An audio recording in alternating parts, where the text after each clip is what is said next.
Olá, sejam muito bem-vindos a mais um episódio do nosso podcast Conexões Nutritivas. Eu sou Daniela Espírito Santo. Eu sou Franciele Nascimento. Eu sou Elba Boa Morte. Eu sou Tarcísio Santana. Eu sou Joegui Carvalho. E hoje estamos aqui com uma convidada muito especial, Thaís. Vem falar pra gente um pouquinho sobre a nutrição e a nefrologia. Seja muito bem-vinda ao nosso programa, nesse episódio. Obrigada. E vocês que estão em casa, peguem o café e acompanhem a gente. Thaís, pode contar pra gente um pouquinho da sua trajetória para essa área que você está hoje da nutrição? Bom, é um prazer estar aqui. Muito obrigada pelo convite, né? Eu sou Thaís Vitorino, eu sou nutricionista formada pela UFBA e o meu caminho para a nefrologia foi a partir da residência. Quando eu saí da universidade achando que eu iria para a gastroenterologia, né? Passei por ambulatório, mas quando chegou na residência eu decidi escolher um ambulatório de nefrologia porque foi a área que eu menos tive contato, né, na graduação, e tive a grande sorte de, no primeiro rodízio da residência, ter contato com a professora Maria Helena Guzmão, que é uma grande especialista na área, referência na área para a nutrição e nefro, e a partir daí comecei a fazer pesquisa com Maria Helena e seguir a trajetória. Ao final da residência, tive a oportunidade também de passar por um rodízio opcional no setor de hemodiálise, do hospital que eu trabalho até hoje na diálise. Então, passando na hemodiálise no hospital, fui convidada a trabalhar e estou lá até hoje exercendo a minha profissão na hemodiálise e na nefrologia. Foi na residência que você conheceu a Tarcísio, né? Exatamente! E ele, coincidência que ele também gosta muito da área de nefrologia. E aí, eu falo, assim, que a gente se encontrou, né? Pra quem não sabe, Thaís também é nossa madrinha de casamento, tá? Foi um encontro de almas ali, né? Na residência, foi a parceria deles dois e que acabou trazendo pra mim também. Eu fui a R2 deles, então eles são mais velhos que eu, sim, tá? Eu sou jovem. E a gente era da FRB, né? Então a gente teve a oportunidade de vir pra UFBA fazer mobilidade acadêmica, porque na FRB, Tarcísio foi da primeira turma, eu fui da segunda turma, e assim, era mato pra todos os lados. E tinha algumas pequenas salinhas na biblioteca, então a gente não tinha oportunidade de ter vivência prática na universidade. E aí a gente sentia muito essa vontade, porque quando eu entrei na faculdade eu queria muito já nutrição clínica, mas eu não tinha ninguém para atender, porque a gente não tinha lá ainda desenvolvido a parte de ambulatórios e por aí vai. Então a gente descobriu ali que existia um programa de mobilidade acadêmica, que a gente podia escolher qualquer lugar do Brasil, que a gente pudesse passar um tempo na faculdade, e a gente escolheu vir para a UFBA. E aí foi na UFBA que a gente se aproximou muito do atendimento ambulatorial. E aí a gente teve a oportunidade de conhecer Maria Helena, porque a gente já fez ambulatório de nefrologia ali. A gente conheceu a professora Rosângela, que hoje é minha orientadora, né? Foi de residência e é de doutorado hoje. Rosângela Passos, Raquel. Então a gente se estreitou ali a nossa relação com os laboratórios na UFBA. E aí, de cara, a Tarcísio se apaixonou pela nefrologia. Você quer contar um pouquinho também da sua história? Sim, foi nesse processo aí de mobilidade acadêmica, né, ao conhecer a professora Maria Helena, e a forma que, assim, ela conduziu o ambulatório, né, assim, a organização, o acolhimento, a prestação de serviço dela ali, aquele ambulatório, aqueles pacientes, aquilo tudo me encantou. E a própria nutrição e nefrologia, né, você atuar numa área em que você olha assim, poxa, enquanto nutricionista eu consigo fazer a diferença, eu consigo atuar, eu consigo trazer uma qualidade de vida para essa pessoa, eu consigo, enfim, melhorar aspectos clínicos e nutricionais através da nutrição. Então, aquilo tudo ali naquele ambulatório me encantou, né? E aí foi quando eu comecei a estudar mais sobre, depois desse programa de mobilidade acadêmica, veio a residência.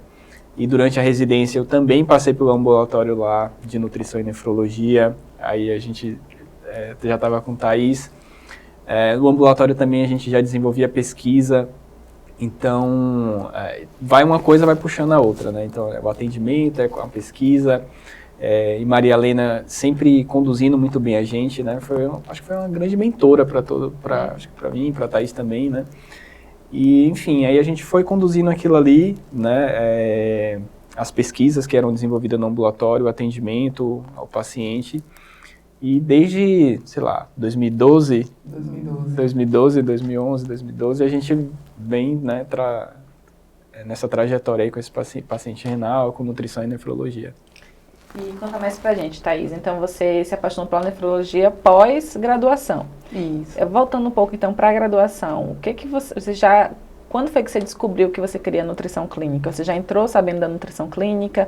O que você fez dentro da universidade que te proporcionou essa descoberta? Você já traçava desde lá quais seriam os seus objetivos profissionais? Quando foi que você deu o insight que você queria fazer residência? Ou você meio que foi no oba-oba que todo mundo tinha que fazer? Conta mais um pouquinho pra gente. Essa parte é muito engraçada, porque vocês vão dar risada, né? O que me fez escolher a nutrição foi o meu estado nutricional.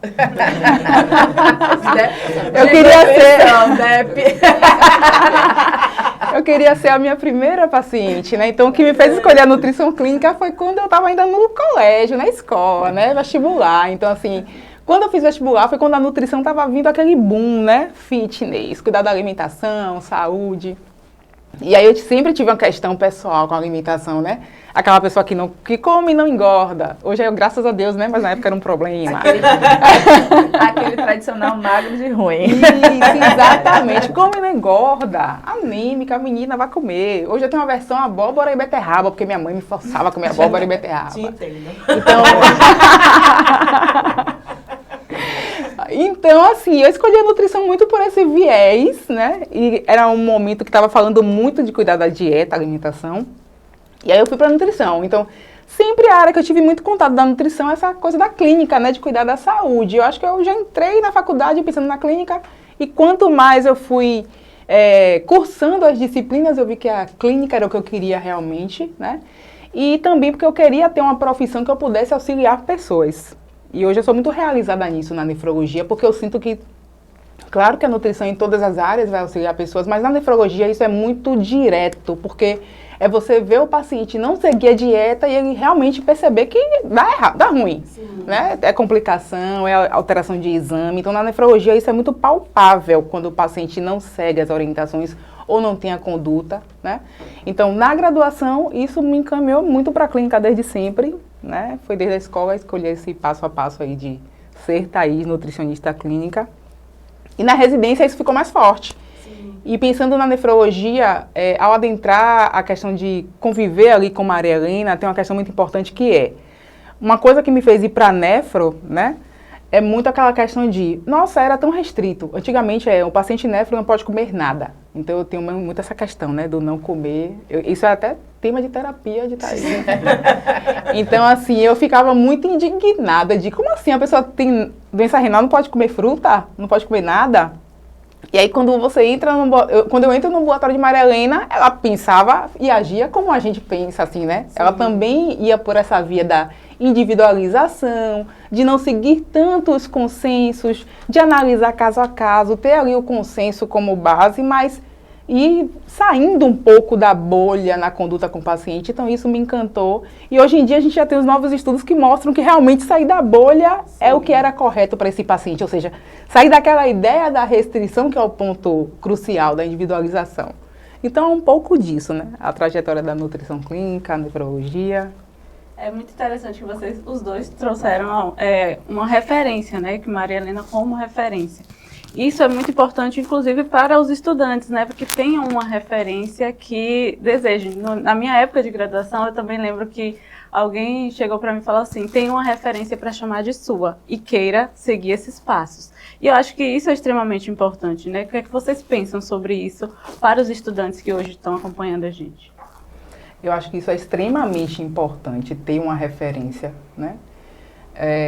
Assim, vocês vão ouvir falar o tempo todo de Maria Helena aqui, né? Porque nefrologia é uma área que tem poucos profissionais atuantes. Assim, na época, eu e Tarcísio, a gente só tinha Maria Helena mesmo, né? Quando pensava assim. Sim. Tinha as professoras de outros estados, né? Lilian Cupari, Cristina Martins, enfim.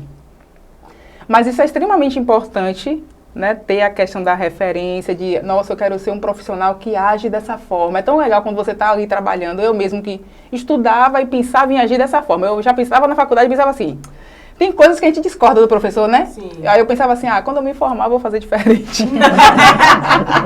Eu sei que você, aluno, pensa nisso também. Quando eu me formar, não vou escrever minha evolução dessa forma, não concordo. Então, a referência é muito interessante. Então, quando você se bate com a referência que fala assim, né? E concorda com isso, não siga o consenso não, menina. Você não está vendo que o paciente está desnutrido? Faça diferente. Então, isso é muito importante porque te dá a confirmação de que você está no caminho certo, né? É um espelho aqui, seguir, depois você vai criando sua personalidade profissional. Então isso é muito importante. E hoje é muito legal ver profissionais como Tarcísio, que é um profissional que eu admiro e que sei que hoje é a nova Maria Helena, né?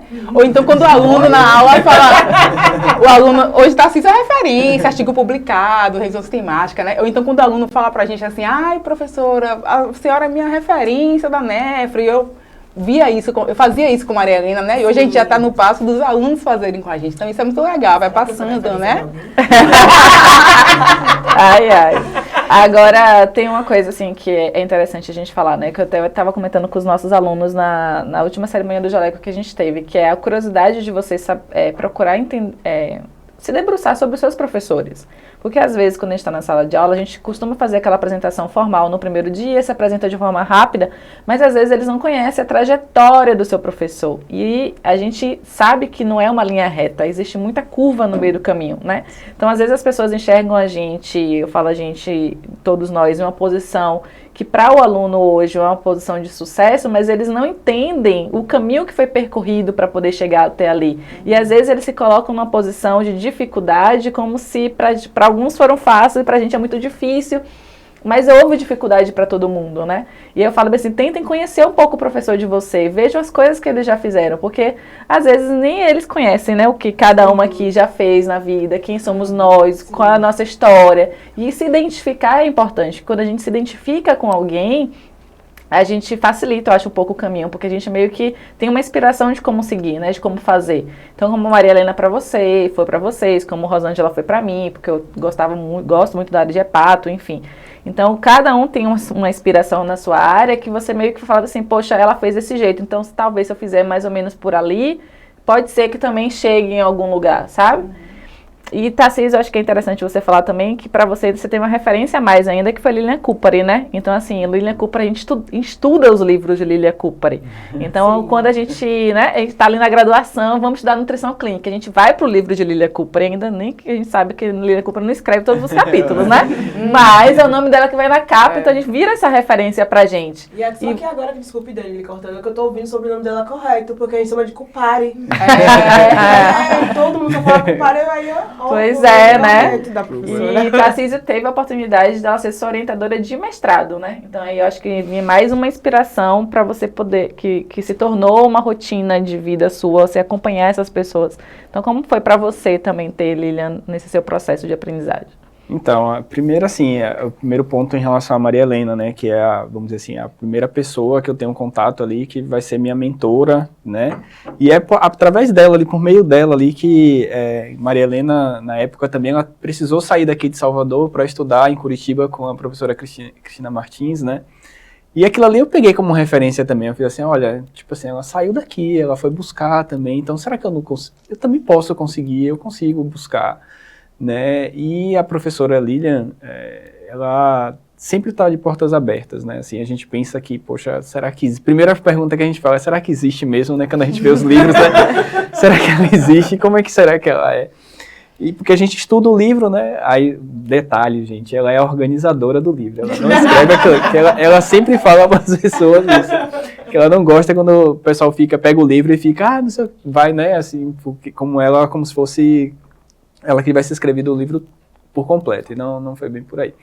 Mas enfim, então, Maria Helena é uma pessoa que foi minha referência, então assim, por enxergar essa trajetória, né, eu também, olha, também acho que eu consigo, vou sair, vou ter uma referência a mais, e a professora Lilian Cupari na área de renal também é referência, né, os ambulatórios da Unifesp, a nutrição e nefrologia lá com o Hospital do Rim, e toda a estrutura que eles têm é referência no Brasil e no mundo, né, na área de nefrologia, e a professora Lilian é assim, uma pesquisadora renomada, muito respeitada no meio, e eu pude conviver lá com eles durante um tempo, que foi muito bom, assim, foi uma ampliação, vamos dizer assim, ampliei mais os horizontes de imaginar, assim, poxa, eu consegui conviver com Maria Helena, absorvi o máximo que eu podia ali, depois fui conviver com a professora Lilian, aprendi muito no grupo de pesquisa, né,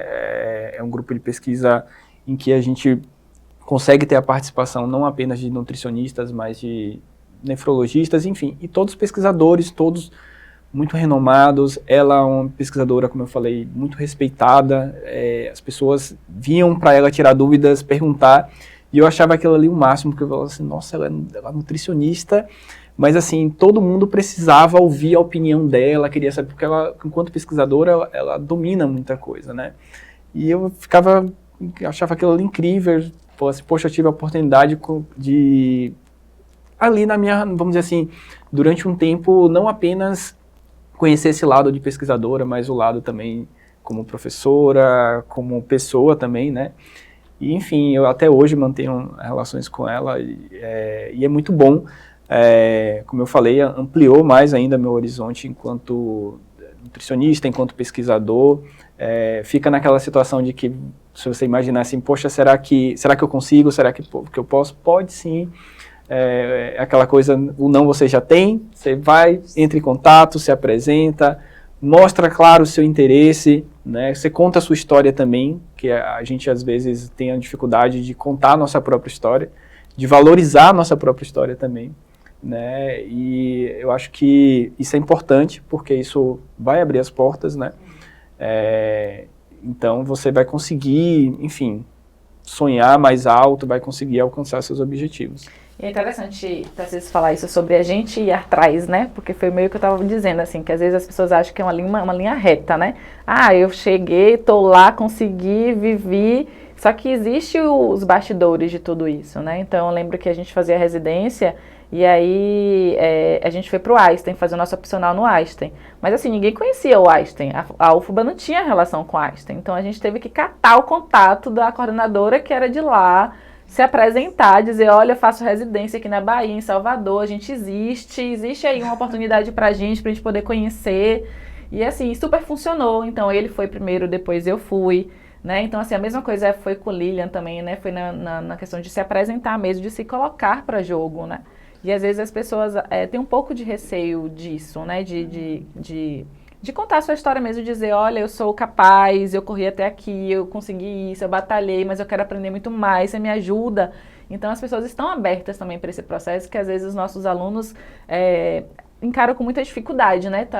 Eu acho que hoje, a juventude de hoje, não sei vocês, mas acho que tem um peso maior, assim, parece, né? Que tudo é muito mais difícil do que foi a vida toda, né?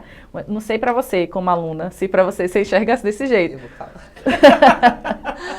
Então, Dani, esse ponto que você está falando, ele realmente existe e é crucial. Inclusive, ontem, eu estava conversando com algumas amigas após a aula sobre isso. Eu estava falando justamente nessa questão que a gente precisa ter alguém em quem se inspirar e pessoas com quem a gente possa se apoiar, porque a trajetória não é fácil. Vai existir o desânimo, vai existir N fatores. E a gente sabe o quanto é difícil de fato.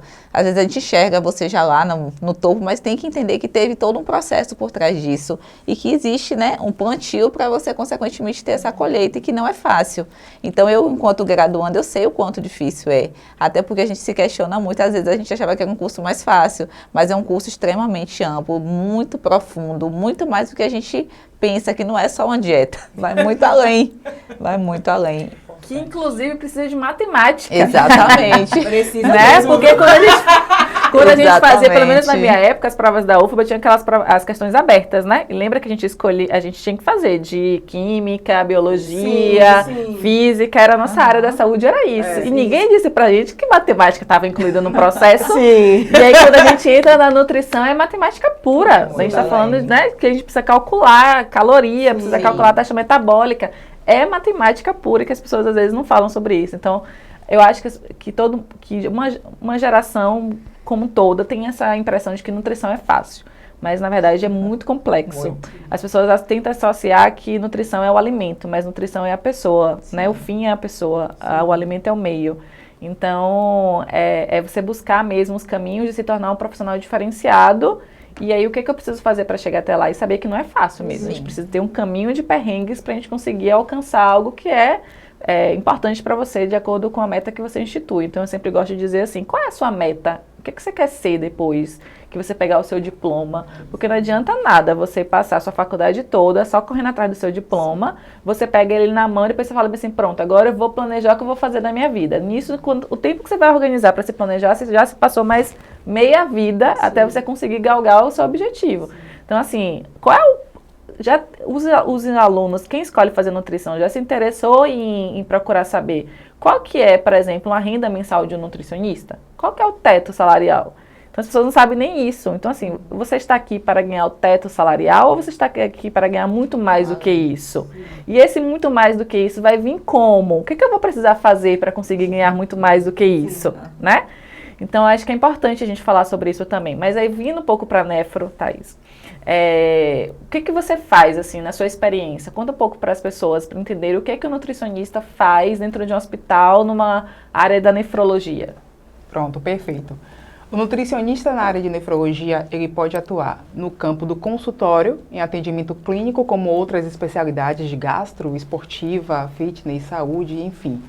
Mas também pode atuar em centros de diálise, ou melhor, centros de terapia de substituição renal. Que aí tem a hemodiálise, diálise peritoneal, transplante renal, que também é uma forma de terapia de substituição, que não é a cura. As pessoas pensam que é a cura, mas é uma forma de tratamento. Então, o acompanhamento nutricional é imprescindível para que esse paciente transplantado tenha um decorrer do tratamento também adequado.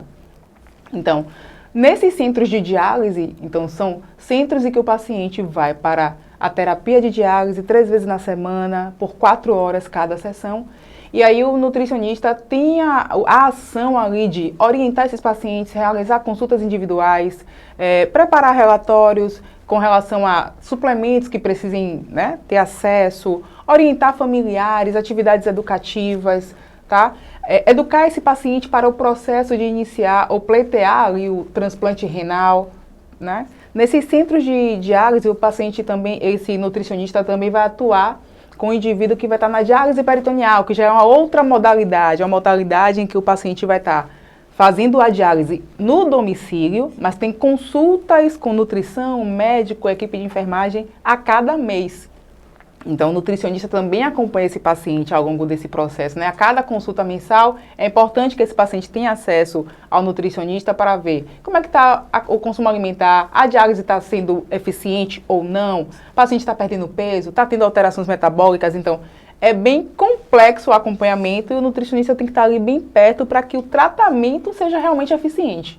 Não é uma coisa em que só o médico sozinho ou a enfermagem sozinho vai conseguir promover ali um bem-estar do paciente. O nutricionista vai estar bem próximo. E quando você trabalha com equipe de diálise, com o nefrologista, vocês conseguem perceber como o nutricionista está bem inserido. Então, o nefrologista está sempre ali atrás da gente, né? E aí, Thaís, olha aí essa dieta. Ó, já fiz tudo aqui, mas esse potássio não muda. Esse fósforo não muda. Eu falei, ó, bora ver aqui se é um caso meu mesmo. Ou então, o médico ouve muito a gente. Então, às vezes eu falo assim, ó, vamos tentar suspender tal medicação, será que não é isso? Bora tentar aqui ver se não é, né? Nossa, a gente se sente extremamente importante, né? Chegar assim, ó. Então, na nefrologia, é muito possível de acontecer, né? E às vezes o aluno não tem noção de que enquanto nutricionista ele vai ter esse poder, vamos dizer assim, ou essa ação, e que o médico realmente vai te ouvir quando você é um bom profissional, claro. Tem que correr atrás para chegar nesse nível. Ô, Thaís, você estava falando do papel do nutricionista na área de nefro. Me veio uma memória, porque eu não sou da área de clínica. E vou pegar a fala que você falou do início. Atualmente tem poucos profissionais especializados nessa área. A gente na graduação, não sei se Fran lembra disso, quando a gente vai pegar o módulo de dietoterapia 2, já bota um susto na gente. Renal é péssimo. Renal é horrível. Sendo que comigo, assim, eu comecei a relembrar as coisas dos assuntos de renal e falei assim, não, eu peguei dieto 2 e minha prova de renal foi de boa. E aí eu fui monitora de técnica dietética 2 e de gastronomia hospitalar. E aí começou a fazer várias coisas sentidos, né, em relação à dieta do paciente renal. E aí eu lembro que a gastronomia hospitalar era uma disciplina do curso de gastronomia da UFBA e não da gente como nutricionista. E aí os meninos de gastronomia começaram a desenvolver várias preparações, aí tudo era cozido. E aí você falou do potássio. E aí eu queria que você falasse um pouquinho sobre esses alimentos, né, essa dieta específica para pacientes renais, que eu achei muito interessante, porque é desafiador.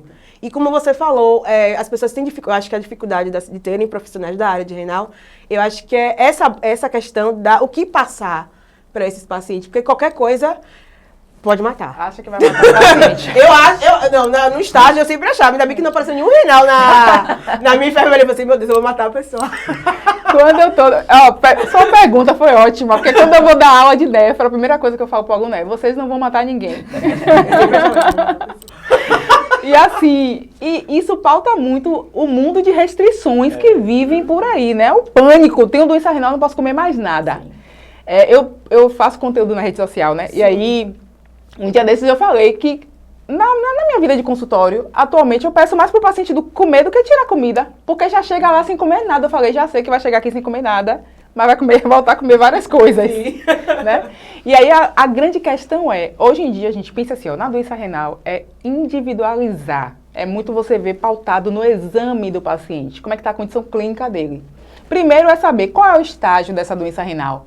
Às vezes é uma doença renal bem incipiente, inicial, então ele não vai ter aquelas alterações metabólicas que todo mundo tem medo. Então dá para ele fazer ali, né, a sua alimentação muito mais próxima de todas as outras pessoas que não têm doença renal. Sim. Outro ponto importante, viu que o paciente está comendo algumas coisas e o exame está ok, então é sinal que está dando certo o acompanhamento, né? Essa questão de comer tudo cozido, gente, isso caiu por terra. Esse negócio de fruta cozida, tem que comer tudo cozido. Lembra que cozinha, perde o potássio, mas perde os outros nutrientes. Vai ficar todo mundo cansado, o paciente sem energia. Não, para com isso, né?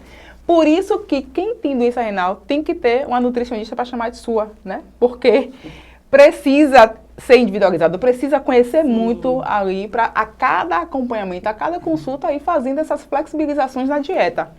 Até porque o paciente, ele não vai ficar só nessa alimentação restritiva à família. E o contato social, né? E o paciente não é a doença. Eu falo assim, sim. Aí então chega aquele paciente muito temeroso. Thaís, eu nunca mais comi acarajé. Eu falei, por quê?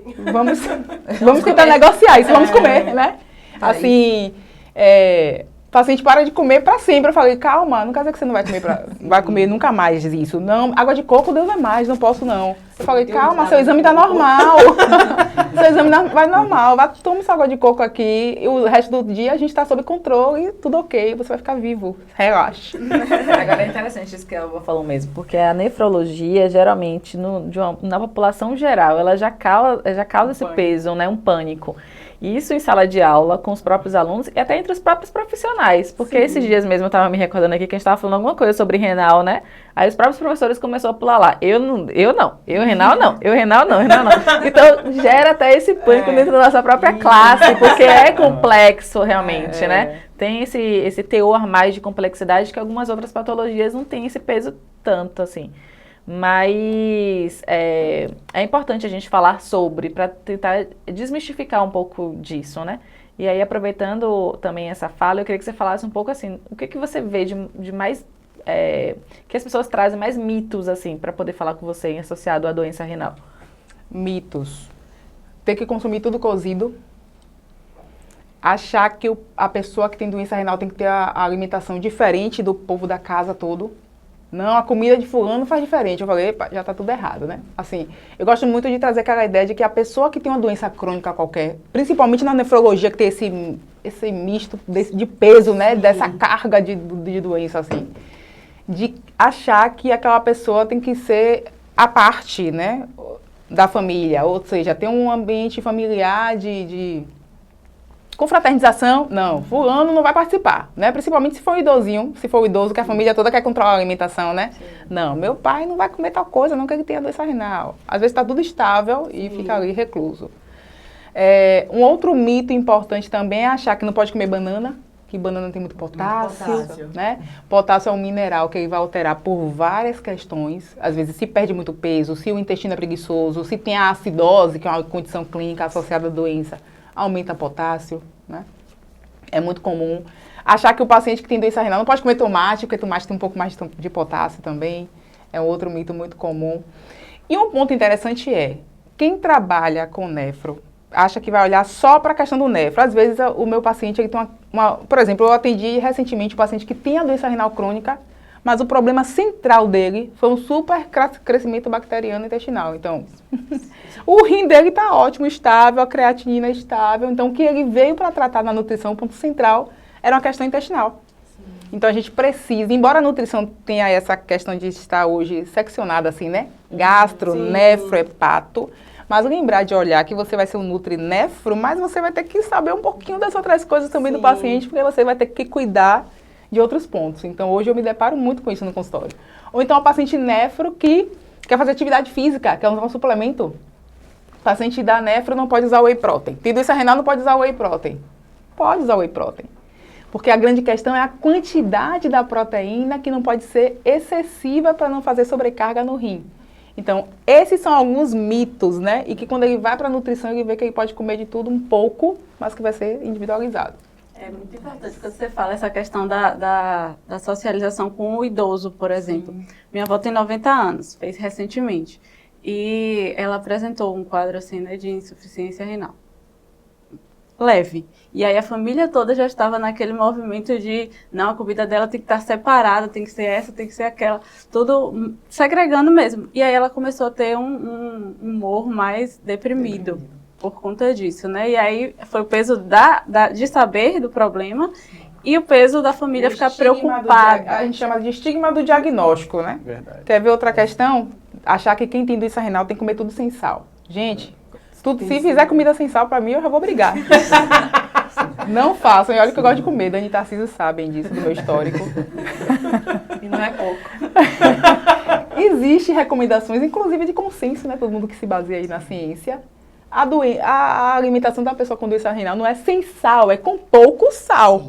E se você quer restringir sal, restringe as coisas industrializadas. Sim. Aí, ao mesmo tempo, eu brinco com o paciente. Não quer dizer que no Natal e no Réveillon que tá vindo aí, vocês vão comer coisas industrializadas, né? Sim. É o momento de socializar, lembre disso. Então, assim, é ficar nessa dualidade o tempo todo, né? Com a família e com o paciente. Mas algo interessante também, sabe, que eu estava pensando aqui, é sobre essa questão da complexidade do atendimento, né?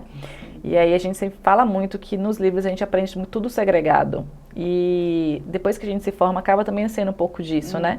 Mas o paciente, ele é muito mais complexo, porque o paciente, na maioria das vezes, ele tem muito mais de uma coisa. Então, assim, ele não é só doente renal, ele é doente renal, ele é hipertenso, ele é diabético, e ainda vem um estado nutricional para dar um plus ainda nisso, né? Então, assim, eu lembro que era complexo pra gente, na pré-graduação, pegar um paciente, por exemplo, da residência, enfim, que era desnutrido, e você tinha que fazer restrição de proteína nesse paciente. Aí ficava naquela, nossa, ele é renal, ele vai morrer. Ele é renal, aí eu tenho que restringir proteína de qualquer jeito nesse paciente, pra não progredir a doença. Mas ele é desnutrido, cara, como é que a gente faz isso? E aí dá aquele nó na cabeça das pessoas, né? De entender o que é prioridade naquele momento, o que a gente vai fazer, enfim. Como é que você faz na sua prática para desatar esse nó aí? Pronto, na minha prática, eu já vou começar dando uma dica para o aluno aí. Eu falo para os meus alunos sempre isso.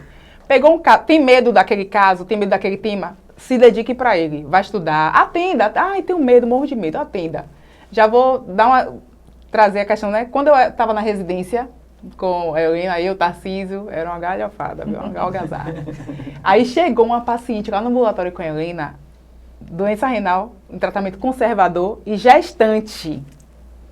Aí da hora, a Helena, quem vai pegar o caso? Aí todo mundo querendo correr, Tarcísio querendo correr, eu querendo correr, eu peguei. Tá bom, Helena, eu atendo, né? Aí atendi, fiz o plano alimentar. Isso me deu uma experiência surreal, porque você vai vendo que você consegue fazer o negócio, né? Fui correr atrás das referências, vai eu pro livro de Riel, a nutrição e o rim. E aí pronto, e no final essa paciente foi o meu estudo de caso do módulo, né, ali da residência, e foi tranquilo, a paciente, enfim. No final essa paciente foi minha paciente depois que eu já estava no hospital, já dialisando, enfim. Então, gente, não tenha medo de atender, né? Mas voltando para sua pergunta, que eu já conversei um monte e esqueci. Como desatar o nó dos casos complexos, que às vezes manda restringir uma coisa, mas precisa aumentar em outra. É esse gancho que eu queria pegar mesmo. Por isso que eu falei disso, de atender. Porque isso é uma coisa que você só vai aprender na prática. Não tem nenhum livro que diga o que é que eu vou fazer com um paciente que tem diabetes, doença renal, conservador e que tem que fazer restrição proteica, mas está perdendo peso. Não vai ter livro que te diga.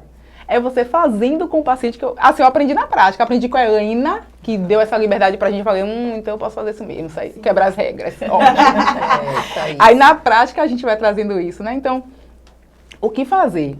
Todo mundo fica preocupado com a proteína na doença renal. O que é que os estudos vêm mostrando hoje? Então pode ser interessante nesses casos de paciente são muito desnutridos, mas que precisa fazer a restrição proteica, talvez não fazer uma restrição de dieta tão restrita da proteína, né, tão hipoproteica, mas focar em dar uma oferta de calorias mais interessante, não deixar que esse paciente tenha um consumo de caloria muito baixo, que é muito corriqueiro. O paciente geralmente chega muito restrito, comendo muito pouco, às vezes atinge a proteína adequada para o tratamento, mas a caloria está muito abaixo. Então, esse paciente acaba consumindo muito as próprias reservas corporais e aí é tudo a receita ali para dar errado no tratamento. Thaís, sabemos, né, que a alimentação ela é fundamental, é um pilar, né, na qualidade de vida desses pacientes. Como é que acontece a adesão desses pacientes à dieta, já que o paciente renal ele apresenta um peso maior, né, devido à doença, devido à condição? É fácil a adesão desses pacientes? Perfeito. Nós temos 2 cenários. Vou trazer 2 cenários. Se a gente pensa no paciente conservador, que morre de medo de ir para a diálise, a adesão geralmente é muito boa. Então, tem aquele paciente que vai falar assim, ó, se você falar coma pedra, ele vai comer pedra, que isso é péssimo também. Eu não gosto que o paciente seja assim, eu falo assim, tem que transgredir um pouco o que é recomendado para viver, né? E temos outro perfil que é o paciente em diálise, que esse acha assim, já estou dialisando mesmo, vou comer tudo. Como tudo e meus exames estão normais, né? Só que aí existe um grande problema. Esse paciente, um dia a conta chega, eu falo assim, né? Porque aí a gente trabalha com a questão de qualidade de vida. Sim. Então, assim, nossa, come tudo, mas seu exame fica ok. Às vezes fica ok porque você está usando um medicamento que está ajudando a controlar o exame. Sim. Mas às vezes é um paciente que quer transplantar. Aí quando vai transplantar, não consegue transplantar porque está totalmente calcificado, não tem condição cardiovascular para transplantar, não tem vasos sanguíneos para poder fazer aquele enxerto, né? O novo rim ali. Então, é importante, e aí o nutricionista tem um papel importante em mostrar ao paciente por que é importante ele seguir a dieta, aderir, né? Não é mais pensando em não chegar na diálise, mas ter qualidade de vida, né? Conseguir viver bem. Em uma das suas falas, você tinha dito também que há um tempo atrás vivia muito de restrições e que hoje não é mais dessa forma. Sabemos que a dieta é algo individualizado para o paciente. No caso do paciente renal, você vai fazendo o tipo teste, a introdução de alimentos e vai vendo como ele vai reagindo, os exames vão apresentando, e aí você decide manter ou não na alimentação dele aqueles alimentos e acrescentando novos também, funcionaria mais ou menos dessa forma? Pronto, na doença renal, o que é muito importante fazer? Pega o que o paciente está comendo, o que é hábito, tá? Como é que ele consome, sim. Como é que vem histórico de exames. É muito importante a gente ter filme, não foto, né? Eu gosto de falar muito isso. Filme, como é que vem os exames nos últimos 3 meses, 6 meses? Para você ter uma ideia de como vem aquela função, como é o hábito do paciente. Sim. Porque às vezes o paciente vem para você, exame, potássio normal, tudo normal, mas quando você vai ver a alimentação é porque está restringindo demais. Então, né, essa é a hora de falar assim, come um pouquinho, bora ver o exame como é que tá, porque aí você vai conhecer esse paciente metabolicamente, né? Sim. Como é que tá a filtração dele. Então pegar o que o paciente come, né, ver um pouco de como é que tá os exames com o que ele está fazendo. Se o exame está muito ok dentro de uma restrição, eu gosto de pedir para o paciente comer um pouquinho mais para eu conhecer como é que está o metabolismo. Sim. Se eu vejo que ele está comendo e o exame está mantendo ok, então aquilo está dentro do que é possível da gente manter um acompanhamento. Ou então, se a gente pega um paciente que come de tal forma, mas os exames estão muito alterados, eu preciso fazer restrições, eu gosto de combinar com o paciente na consulta, o que é preciso mudar inicialmente, porque mudar hábito é difícil, e aí aos pouquinhos a gente vai normalizando aquele exame. E educação nutricional a cada consulta realmente, né? É meio que dar essa liberdade para o paciente escolher. Se você for para um restaurante, escolha tal coisa, né? Escolha isso. Não para que o paciente tenha um nutricionista como um acessório ali para ficar o tempo todo perguntando, mas que ele conheça os alimentos para ter liberdade de escolha num restaurante, fora de casa, enfim. Então, nessa dieta, né, desse paciente, conforme vai apresentando os resultados nos exames, né, você pode ir retirando ou fazendo a introdução de novos alimentos também. Exatamente. Esse mês melhorou, estabilizou mais, é a hora de comer o acarajé que você queria, né? Eu adoro esse momento. Eu adoro esse momento. É a hora de você comer o sarapatel. Tem uma senhorinha idosa lá na diálise que fica o tempo todo precisando de sarapatel. Eu falei, agora coma seu sarapatel no E até é período. importante para o paciente, né, ter esses Exatamente. momentos também, porque só a dieta acaba que restringe muito e às vezes pode ficar triste, debilitado, sente vontade de Não. comer, ver no ciclo da família as pessoas comendo e às vezes está sofrendo ali porque queria também, não pode, né, devido à condição, mas quando o nutricionista deixa claro, não, você vai poder comer, mas não nesse momento, quando for o momento certo a gente vai ajustar e você vai poder comer sem trazer, acarretar danos, né, para a saúde e a qualidade de vida dele. Eu costumo, complementando um pouco, concordo com tudo que o Thaís comentou, só complementando assim que eu acho bem interessante isso do paciente, principalmente o paciente com doenças crônicas, mas o paciente renal em si, é aquela situação de você imaginar que enquanto nutricionista, esse paciente ele vai voltar para você, ou ele tem que voltar todo mês. Então, assim, não tem essa questão de você fez um plano alimentar, entregou o paciente volta só daqui a 6 meses, ou nem volta. Dificilmente, se esse paciente faz isso, ele não vai ter um bom acompanhamento, enfim. O paciente renal mesmo, que é acompanhado pelo nutricionista, pelo menos na diálise, né, nos centros de diálise, todo mês vai ter exame. Então, ali, todo mês você já vai ter o acompanhamento ali do nutricionista. Tem o diário, o acompanhamento diário, mas já tem aquele exame ali para você repassar todo mês. E no paciente renal não dialítico, né, aquele do conservador, esse paciente ele vai hoje na consulta, enfim, no mês seguinte ele tem que ir de novo, e justamente para ir observando isso, né? Aí a grande pergunta, o paciente renal ele vai desnutrir? Ele vai desnutrir se ele não tiver esse acompanhamento com um nutricionista especializado, com um nutricionista que faça esse acompanhamento com ele, né? A gente costumava até olhar nos estudos que a gente conseguiu desenvolver, tanto no ambulatório aqui em Salvador de Nutrição e Nefrologia, quanto em São Paulo, é que os pacientes são tão bem acompanhados que a gente às vezes faz as pesquisas tentando identificar alguma alteração e não consegue, porque o paciente ele tem uma boa adesão, ele frequenta o ambulatório regularmente e a gente às vezes fica assim, será que acontece essa alteração que a gente está observando no estudo tal? Vamos ver se aqui a gente observa isso.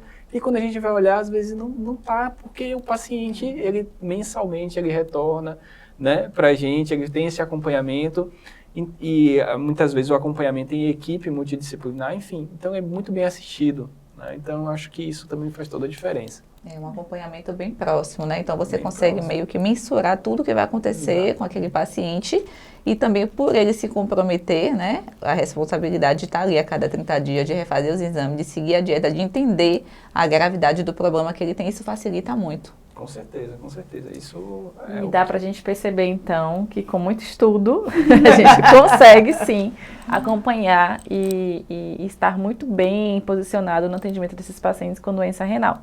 Quero agradecer a presença de Thaís, a presença da nossa aluna Joeli, de todos vocês. Obrigada, galera. E a gente se encontra no nosso próximo episódio.